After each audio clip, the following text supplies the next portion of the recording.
रुपया डॉलर की धाक खत्म करी इंडियन करेंसी। 50 से अधिक देशों ने कहा इंडियन करेंसी में करेंगे व्यापार। वर्ल्ड बैंक से लेकर IMF भी बोला इंडियन करेंसी है सबसे स्टेबल। श्रीलंका ने घोषित कर दिया इंडियन करेंसी को अंतर्राष्ट्रीय करेंसी।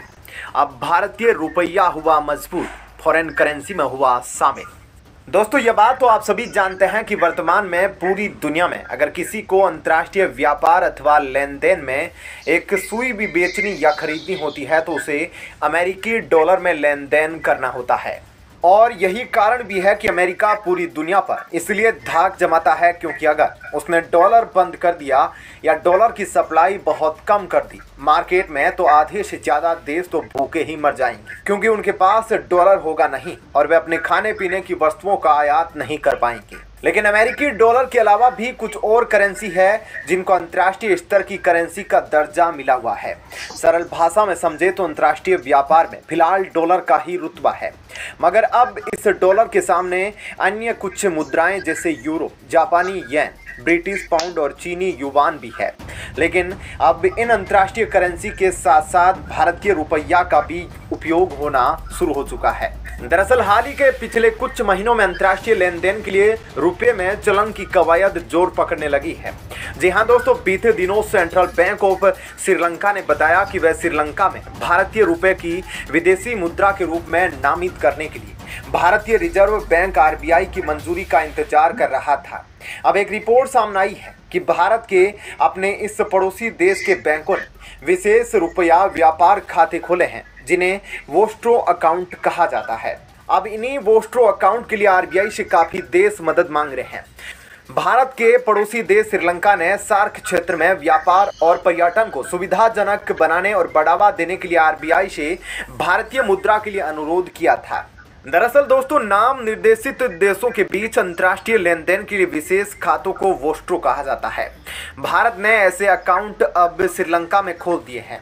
अब एक तरफ जहां श्रीलंकाई नागरिक अपने पास एक निश्चित सीमा तक भारतीय मुद्रा रखने के लिए मुक्त हो जाएंगे, वहीं दूसरी तरफ भारत को भी इसके कई सीधे तौर पर लाभ मिलेंगे।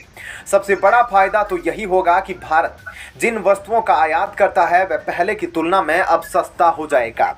अब सवाल यह आता है कि आखिर सस्ता कैसे मिलेगा। दरअसल दोस्तों, जब हम किसी से व्यापार करते हैं तो सबसे पहले हम रुपए को डॉलर में एक्सचेंज करवाते हैं, फिर डॉलर को उस देश की करेंसी में बदलवाते हैं जिससे माल का आयात करना है। यह प्रक्रिया लंबी होने के साथ साथ महंगी भी होती है क्योंकि इसमें एक्सचेंज रेट बहुत अधिक देना पड़ता है। अब जहां अंतर्राष्ट्रीय व्यापार अरबों खरबों का होता है तो अंदाज़ा लगाया जा सकता है कि माल आयात में कितना अतिरिक्त पैसा बर्बाद हो जाता होगा, जिसका बुरा असर माल की कीमत पर पड़ता है। अब अगर सीधे भारत की मुद्रा में लेन देन होगा तो इस पूरी प्रक्रिया से बचा जा सकेगा और माल की कीमत भी उपभोक्ताओं की जेब को प्रभावित नहीं करेगी।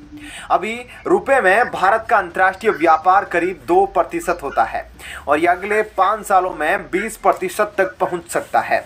इसके अलावा रुपए के अंतर्राष्ट्रीयकरण से भारतीय अर्थव्यवस्था को गति मिलेगी, रुपया मजबूत होगा, दुनिया में रुपए की स्वीकार्यता बढ़ेगी और विदेशी करेंसी पर भारत की निर्भरता कम होगी। दोस्तों, इस समय भारत अपनी करेंसी के अंतर्राष्ट्रीयकरण करने पर काफ़ी ध्यान दे रहा है और इस संदर्भ में भारत के केंद्रीय बैंक ने रूस के साथ रुपए में व्यापार करने के लिए 12 वोस्ट्रो अकाउंट खोलने को मंजूरी दे दी है। इकोनॉमिक टाइम्स के मुताबिक भारतीय रिजर्व बैंक श्रीलंका के साथ व्यापार के लिए 5 और मॉरिशस के साथ व्यापार के लिए 6 खातों को अधिकृत करेगा। साथ ही तजाकिस्तान, क्यूबा, लग्जमबर्ग और सूडान में भी रुपए में लेन देन की बातचीत चल रही है और यह देश भी भारत के साथ Buying a luxury car is not a good idea.